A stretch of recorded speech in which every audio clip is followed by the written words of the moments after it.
barely hours old, lie still, their soft quills not yet hardened, their eyes just learning what the world looks like.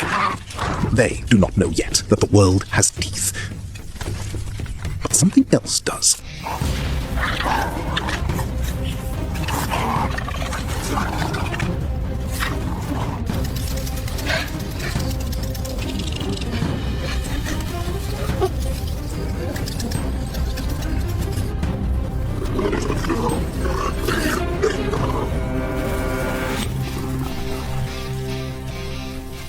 The honey badger moves like a decision already made. Relentless, its silver-grey back slicing through the yellow grass like a blade. Mellivora capensis, the most fearless animal on the planet, pound for pound, on this continent. A creature so confident in its own invulnerability that it routinely picks fights with adversaries 3, 5, or even 10 times its weight. Today, it has finished its calculations. A burrow, 2 young porcupines.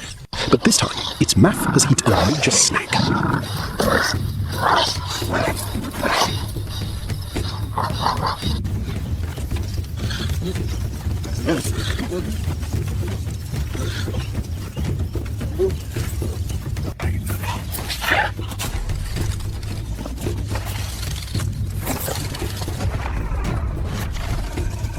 In the brutal struggle for survival across the wild savannah, there is no place for mercy. Here, only the unforgiving laws of nature exist, where every creature must fight relentlessly to stay alive. On one side stands the honey badger, a predator famous for its fearless aggression and extraordinary toughness, desperately searching for protein to survive the harsh, dry environment. On the other side is the porcupine mother, a seemingly slow-moving animal armed with one of nature's most dangerous defensive systems, willing to risk everything to protect her young and the future generation behind her.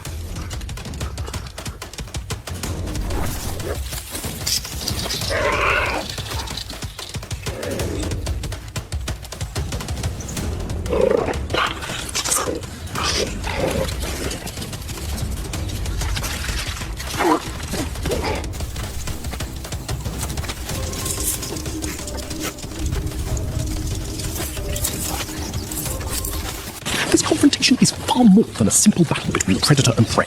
It represents the fragile balance of the natural ecosystem itself. The honey badger must accept the terrifying risk of being pierced by hundreds of razor-sharp quills for a chance at survival. Meanwhile, the porcupine understands that even a single moment of weakness could leave her offspring vulnerable to the countless predators roaming the savannah.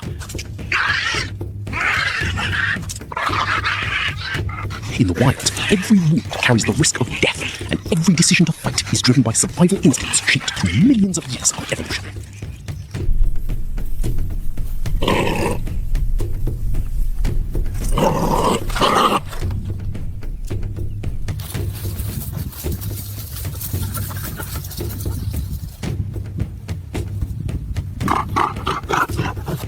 This is what makes the honey badger so extraordinary and so dangerous.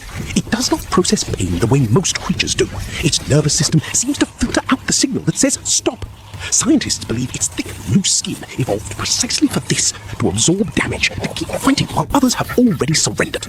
Against a cobra, against a puff adder, against animals with claws and fangs, the honey badger simply does not quit. The porcupine mother has not come to fight. She has come to end this. What follows is not a battle of brute strength. It is a masterclass in defensive geometry. The mother keeps her back, her arsenal, always facing the attacker.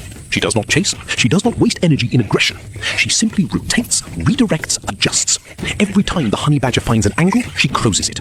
Every time it tries to leap onto her back, she shakes it off and answers with a precision strike of quills into whatever surface presents itself: shoulder, flank, muzzle, neck.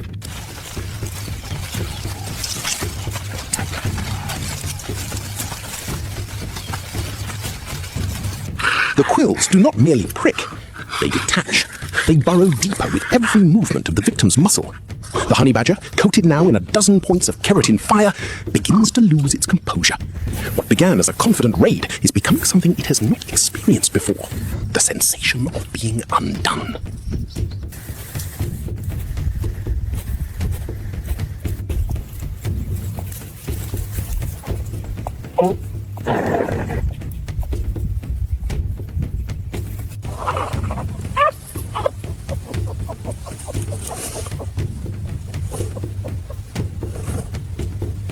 There There is something profound in this asymmetry.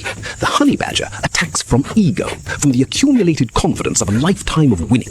The porcupine defends from something deeper, older, more absolute, the imperative to keep her young alive. One fights because it can, the other fights because she must. And in the grammar of survival, must almost always defeats can.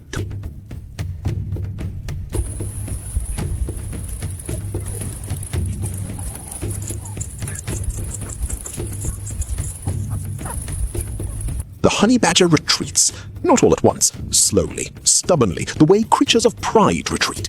It circles the bush, it returns, it tries one final attack, and is answered with quills to the head and shoulder. Then it staggers, and runs. Somewhere far out across the savannah, it will stop, it will sit.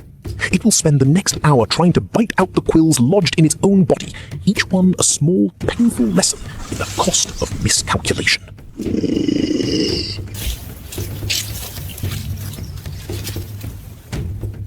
We tend to celebrate the bold predator. The honey badger has its own documentaries, its own internet mythology, its own reputation for fearlessness that borders on the legendary. And that reputation is deserved. It is genuinely one of the most tenacious animals alive. But today, it met something that tenacity alone could not overcome.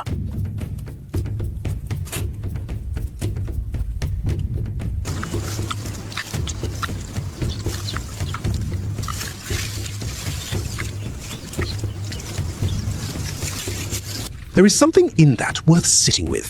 The most sophisticated defensive system in the animal kingdom is not fangs, not venom, not camouflage. It is purpose. The knowledge of exactly what and who you are protecting.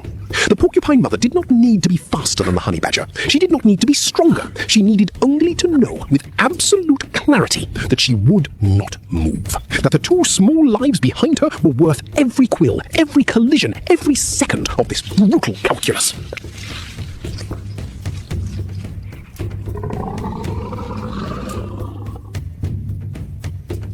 We recognize that kind of resolve, don't we? Not because we've seen it in a documentary, but because somewhere in the architecture of our own lives, we've felt it, or been protected by it. On the African savanna, the Cape porcupine, Hystrix africae australis, is not considered an endangered species, but her habitat is shrinking. The acacia scrublands she calls home are disappearing to agriculture, to development, to the slow erasure of wild space that we rarely notice until it is gone. Every creature in this footage, every heartbeat of this encounter, exists within an ecosystem that is watching us as carefully as we are watching it. The pups are safe tonight. Whether they are safe tomorrow, that question belongs to all of us.